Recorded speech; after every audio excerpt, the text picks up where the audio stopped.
IPL தொடரால் Pakistan super league தொடருக்கு ஏற்பட்டுள்ள சிக்கல் குறித்து பாகிஸ்தான் கிரிக்கெட் வாரிய தலைவர் அதிருப்தி தெரிவித்துள்ளார். உலக அளவில் பிரபலமான கிரிக்கெட் தொடர் என்றால் அது இந்தியாவில் நடக்கும் ஐபிஎல் தொடர்தான். ஐபிஎல் தொடர் ஆரம்பிக்கும் வரை சாதாரண கிரிக்கெட் அமைப்பாக இருந்த பிசிசிஐ அதன் பின்னர் பெரும் வலிமை வாய்ந்த பணக்கார கிரிக்கெட் அமைப்பாக மாறியது. ஐபிஎல் தொடரின் மிகப்பெரிய வெற்றியை தொடர்ந்து பல்வேறு நாடுகளில் ஐபிஎல் ரீதியிலான லீக் தொடர்கள் தொடங்கப்பட்டன.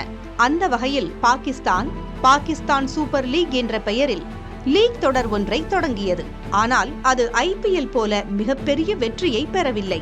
இந்த சூழலில் இந்த ஆண்டு PSL தொடரில் ஒப்பந்தமான சில வீரர்கள் அந்த ஒப்பந்தத்தை முறித்துக் கொண்டு ஐபிஎல் தொடரில் விளையாட ஒப்புக்கொண்டுள்ளனர்.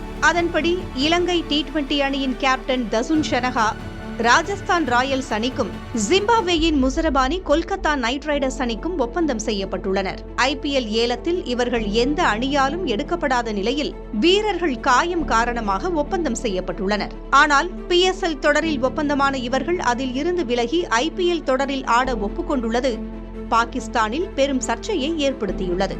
இந்த நிலையில் PSL தொடரிலிருந்து இப்படி வெளியேறும் வீரர்களுக்கு பாகிஸ்தான் கிரிக்கெட் வாரிய தலைவர் மோசின் நக்வி கடும் எச்சரிக்கை விடுத்துள்ளார். இதுகுறித்து பேசிய அவர், 2-3 வீரர்கள் கடைசி நேரத்தில் தொடரிலிருந்து வெளியேறியுள்ளனர். அவர்கள் மீது சட்டப்படி நடவடிக்கை எடுக்க திட்டமிட்டு வருகிறோம் என்று கூறியுள்ளார். மேலும் PSL தொடரை ஒரு பாதுகாப்பு வலையாக பயன்படுத்திக் கொண்டு ஐபிஎல் வாய்ப்பு வந்தவுடன் வீரர்கள் பாதியில் செல்வதை அனுமதிக்க முடியாது என்றும் கூறியுள்ளார்.